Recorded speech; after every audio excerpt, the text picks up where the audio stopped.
ஒரு ஊரில் ஒரு ராஜா இருப்பானாம். அந்த ராஜாவுக்கு வந்து ஒரு ராணியை, பிடிக்காத ராணியை கல்யாணம் பண்ணி வச்சுருவாங்களாம். ராஜாவுக்கு என்ன பழக்கம் அப்படின்னா, பாட்டு பாடுறது தான் ரொம்ப பிடிக்குமா. ராணிக்கு கதை பேசுறது தான் ரொம்ப பிடிக்குமா. ராஜா வந்து எப்போதுமே என்ன பண்ணுவாராம், பாட்டு பாடிக்கிட்டே இருப்பாராம். எப்போ பார்த்தாலுமே பாட்டு பாடிட்டே இருப்பாங்களாம். ஆனால் ராணிக்கு வந்து கோவம் வந்து காதில் பஞ்சு வச்சுக்கிட்டே இருப்பாங்களாம்.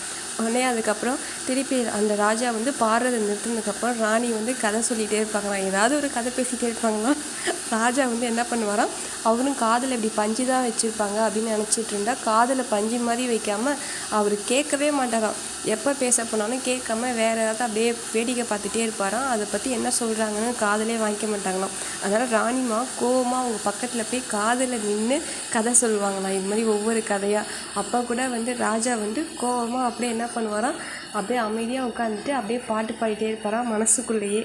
இப்படியே 2 பேரும் வாழ்ந்துகிட்டே இருப்பாங்களாம். ஒரு டைம் வந்து இது மாதிரி 2 பேருமே அப்போ வந்து வாழ்ந்துகிட்டே இருப்பாங்களாம். அப்போ வந்து ஒரு ராஜா வந்து என்ன பண்ணுவாராம், எப்படி இவங்க 2 பற்றியும் சமாதானப்படுத்தினாங்க அப்படின்னு சொல்லாமே முடிச்சிருவாங்க.